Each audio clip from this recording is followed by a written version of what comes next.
Hello guys, ഇത് കണ്ടിട്ട് കൊതിയാവുന്നുണ്ടാ? എന്നാൽ അധികം വെള്ളം ഇറക്കാൻ പറ്റേട്ടാ. ഇത് ഫ്രോസൺ ബ്ലഡ് വാമാണ്. എന്ന് വെച്ചാൽ ചോരപ്പുഴുക്കളാണ്, പുഴുക്കൾ. നമ്മുടെ കുഞ്ഞൻ ഗപ്പീസിന് കൊടുക്കാൻ വേണ്ടിയിട്ടാണ് ഞാൻ എതിർത്തുള്ളത്. ഒരു നേരം ഡ്രൈ ഫീഡും ഒരു നേരം ഫ്രോസൺ ബ്ലഡ് വാമും ഞാൻ കൊടുക്കാറിട്ടാ.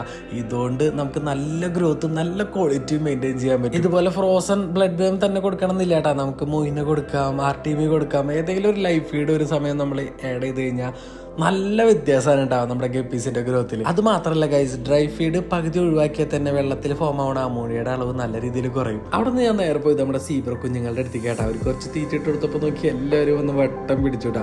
അതുപോലെ തന്നെ നമ്മുടെ നല്ല അടിപൊളി ക്വാളിറ്റി കോയിഫിഷ്യലുള്ള കുട്ടികൾ എത്തിയിട്ടുണ്ട് കേട്ടാ.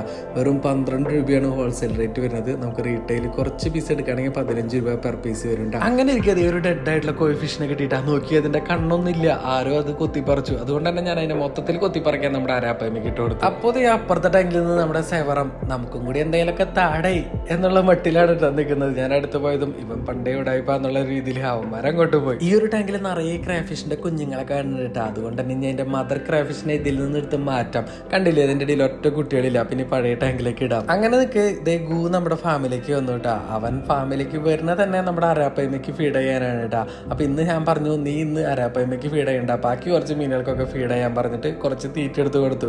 നേരെ അവൻ പോയത് നമ്മുടെ പാലത്തുമ്മയ്ക്കാണ്. അതിൽ നമ്മുടെ ഒരുപാട് വലിയ കാർപ്പുകളുണ്ട്. കണ്ടില്ലേ എന്ത് രസമാണെന്ന് നോക്കി അവന്മാരെല്ലാവരും കൂടിയിട്ട് വന്നിട്ട് തീറ്റ കഴിക്കണത്.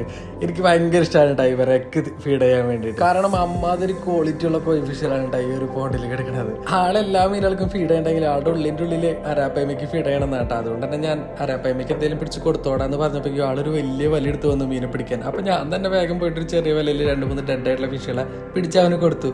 അത് ഇട്ട് കൊടുക്കുമ്പോൾ അവൻ്റെ ഒരു സന്തോഷം നോക്കി. ഇവൻ മാത്രമല്ല കേട്ടോ, ഒരുപാട് പിള്ളേഴ്സിൽ നമ്മുടെ ഫാമിലിക്ക് വരാറുണ്ട് അരാപ്പയ്മനെ കാണാനും അരാപ്പയ്മയ്ക്ക് എന്തെങ്കിലുമൊക്കെ ഫീഡ് ചെയ്യാനും വേണ്ടിയിട്ട്. എന്നിട്ട് ഞാൻ എൻ്റെ പരിപാടിയിലേക്ക് കടന്നു കേട്ടോ. കാരണം ഇന്ന് ഒരുപാട് ക്രാഫിഷുകളെ കൊറിയർ അയക്കാണ്ട്. ഒരാൾ നോക്കിയാൽ ഷെല്ലിൻ്റെ ഉള്ളിൽ കയറിയിരിക്കണ് ഇങ്ങോട്ട് വാടാ കൊച്ചെറുക്ക. അങ്ങനെ നമ്മളെല്ലാ ക്രാഫിഷിനെയും ഓരോത്തിനായിട്ട് കവറിലാക്കിയിട്ടുണ്ട് കേട്ടോ. ഓരോന്നിന് മാത്രം നമുക്ക് പാക്ക് ചെയ്യാൻ പറ്റുള്ളൂ, അല്ലെങ്കിൽ അവർ കടി കുടിച്ചെത്തുപോകും. അപ്പോൾ ഒക്കേനും പാക്ക് ചെയ്ത് ഞാൻ കൊറിയർ അയച്ചിട്ട് വരാം കേട്ടോ. ഇനിയിപ്പോൾ അടുത്ത വീഡിയോയിൽ കാണാൻ എല്ലാവർക്കും ബൈ.